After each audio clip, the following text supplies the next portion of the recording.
Hey, Warrior Saints, good morning. Happy Friday. Welcome to our Friday edition of our Crucifixional live stream. Glad to have all of you beautiful people in with us. Even more excited. Today, we are super stoked to have with us Katrina Bitar. We're going to have a conversation. We worked together, can you imagine, literally 20 years ago. Katrina was the youth pastor here when I started my ministry at the parish. And we spent 6 years together working together in the parish before she went to seminary. And from there, she is now working as the program director for yours. Yes, North America. Youth Equipped to Serve, which is a program of Focus North America that helps give people an opportunity to engage poverty and the poor in their own local communities. And it helps teach our young people how to become servant leaders. So for those who have not ever experienced Yes, I would really encourage you to check out Yes at focusnorthamerica.org, right? .org, yeah. So check it out. Katrina is the program director and has done incredible things with it. She just came in for a visit. We're totally having a ball, and I said, "Dude, we're gonna talk." So we're talking, and now you beautiful people have to endure it. But we're gonna talk about something specific today. And as Katrina and I were visiting on the drive down, I said, "What are you working on? And what are you focusing on?" And she brought up something that I don't know, probably is more essential to talk about than I ever really thought about it. So we're going to give it a shot. And I think the question, Katrina, I'll start with you just to turn you loose is when someone comes to you, whether personally or in a group setting, with a difficult issue or seeking guidance, seeking advice, seeking counsel, or may even make a statement that you directly disagree with. How do you deal with that? Well, I think the first thing, first of all, I'm just so happy to be here. And that'll be the first thing I say. I'm happy to be here with Father Chris and in Phoenix. And I think ultimately, when anyone comes to you, something I think about a lot is to receive them as Christ and receive them as a human being with a story, and to not put your own agenda on them or think, how am I going to affect them? How am I going to influence them? But to just welcome them and to create a space. Because like I was telling Father Chris earlier, if someone comes to you with anything difficult and wants to talk, you've already created a relationship that's trusting. And you don't want to break that. So you want to remain open and calm, especially if you feel shocked by what they say, or you feel thrown off, that you even just smiling can help. Just like smiling can calm your heart and can calm what's going on the inside that's, causing some dissonance, and really just be present. I think that's the first thing. And to approach everyone with mercy, and try to be the presence of the Lord and not, again, the presence of yourself, wanting to create the image of yourself on them, and put them on, but welcome them as Christ and try your best to offer the mercy of Christ. So you just said something as you started to not throw, and I forget the exact words how you said it, but to not throw your agenda on them or your ideas on them, but to listen, and in that to find them. What does that mean?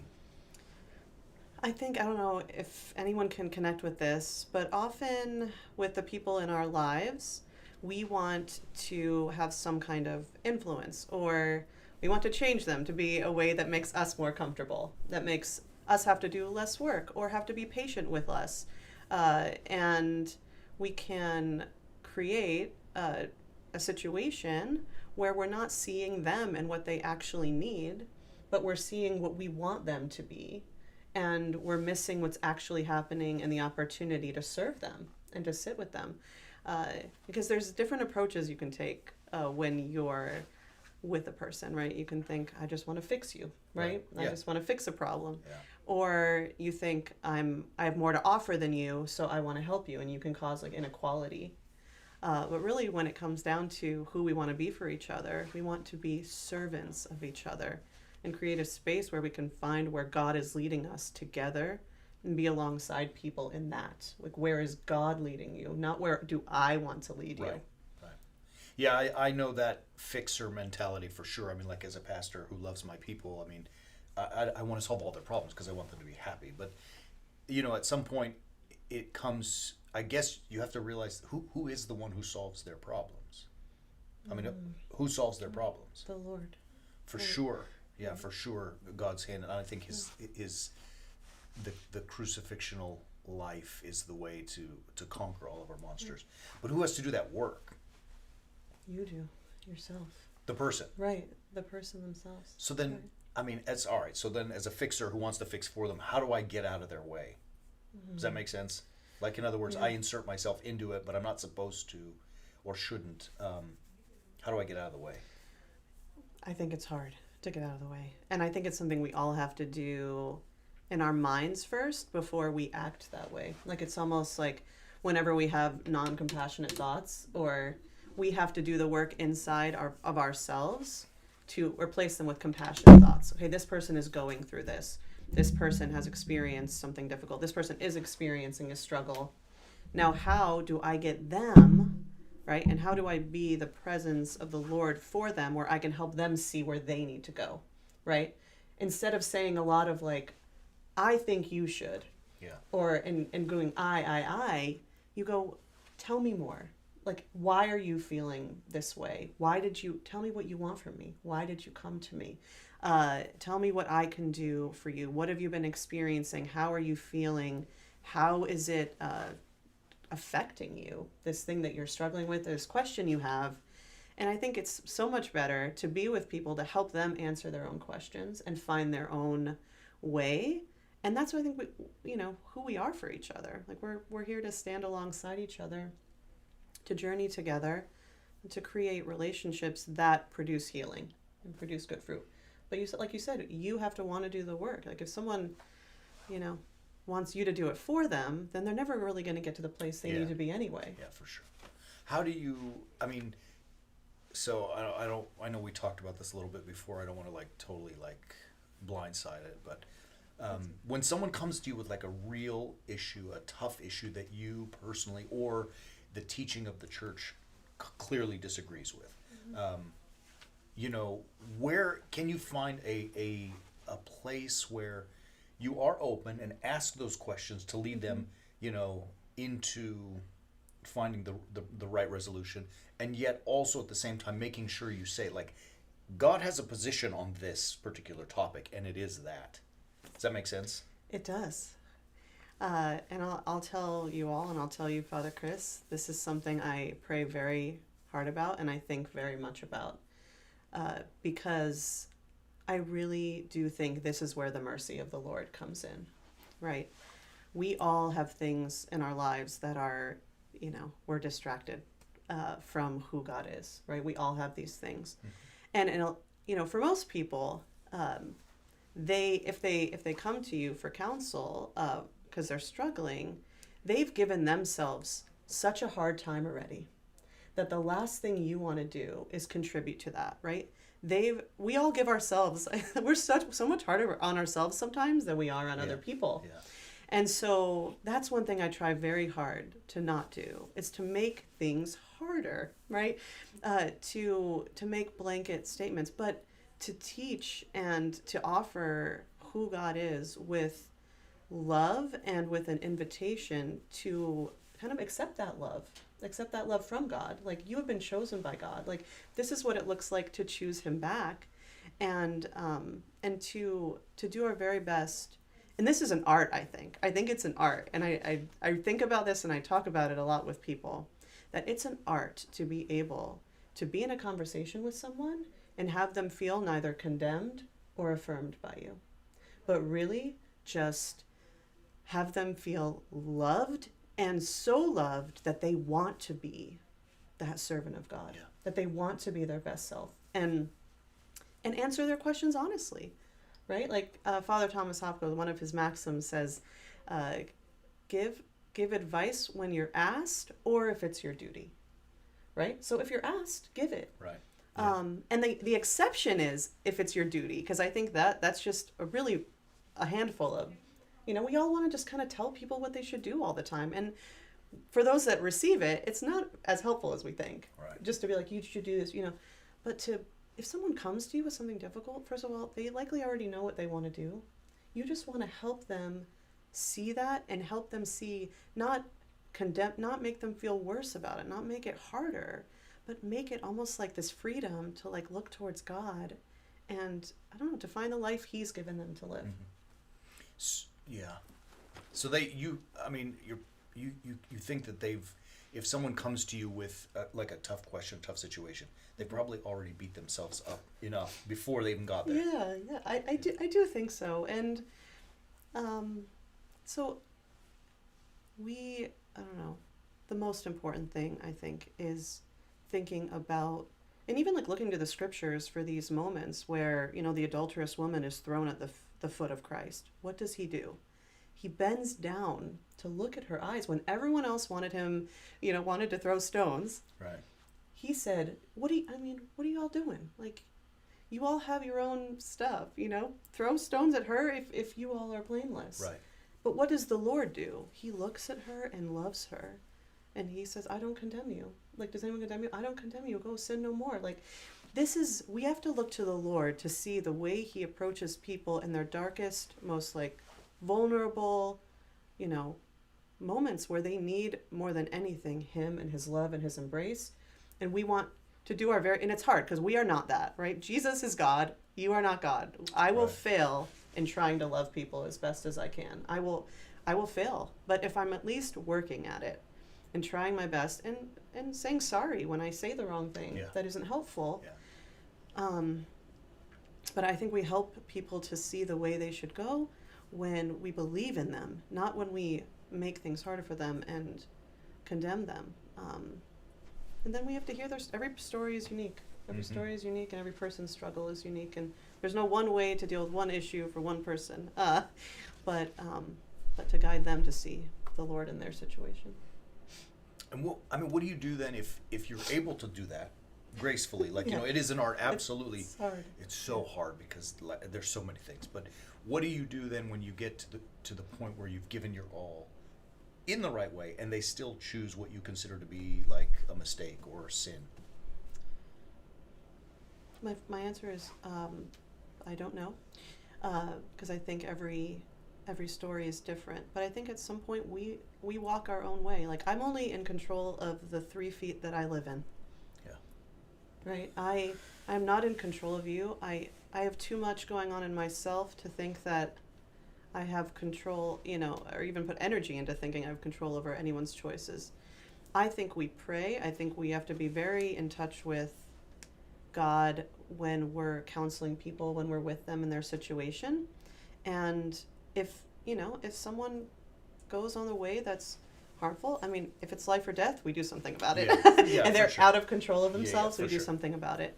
But if it's really just they've chosen a walk, and I try my very best to never sacrifice my love and to keep my door open and to keep my friendship open.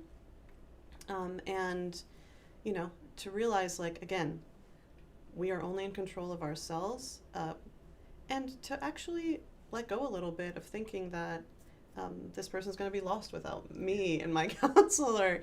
Right.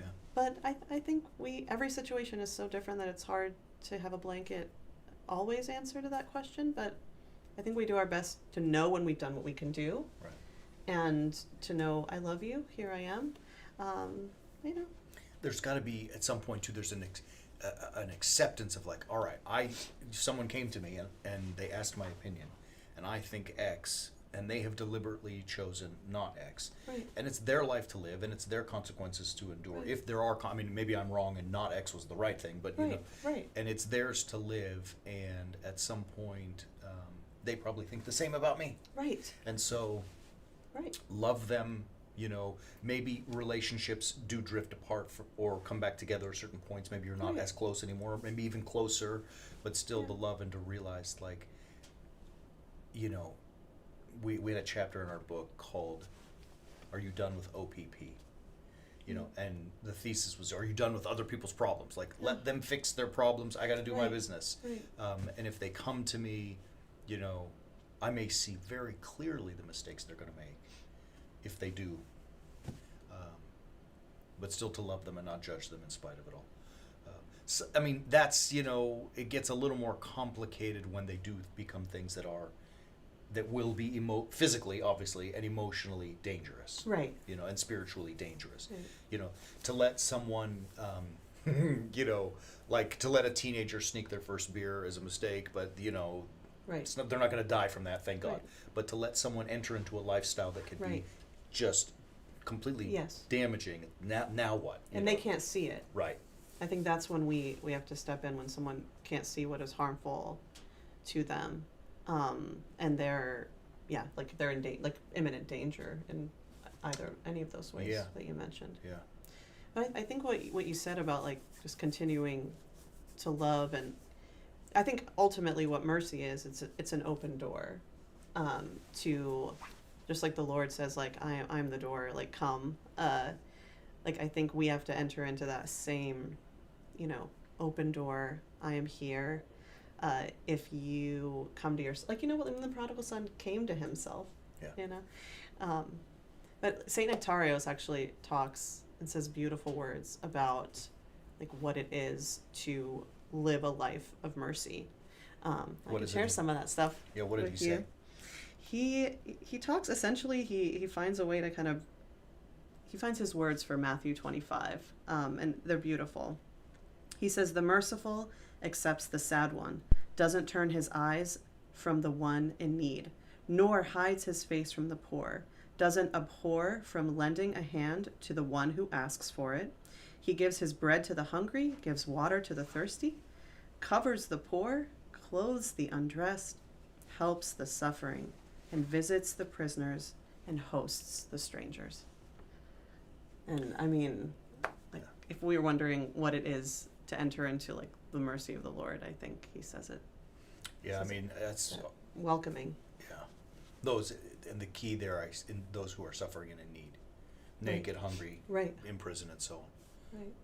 And whatever that looks like. I mean, sometimes needs are invisible, and like we were talking about, someone struggling of an issue of the heart, and sometimes the need is an obvious financial need or a need for bread, but sometimes the need is for friendship, for company, for just someone to say, "I love you," like you're, So I'm going to shift gears because I don't know what you said just now, but it made it pop in my mind, and maybe we can wrap up with this.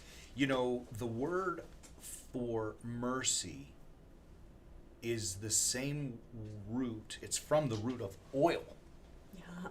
Right. So for those who may not know, eleos is the Greek for mercy. So when we say "Lord, have mercy," this word is eleos, and it comes from eleon, oil, which is a sacramental tool, Greg, whatever you want to say, for healing. The point of oil is healing. Like all of the scriptural messages of, in James and in Matthew with his, the mother-in-law and all that, the anointing, the oil, it's all healing. I don't know. It just made me, something you said made me think about, like, all right, to be merciful is to grant a person the place of healing, or at least an opportunity for healing.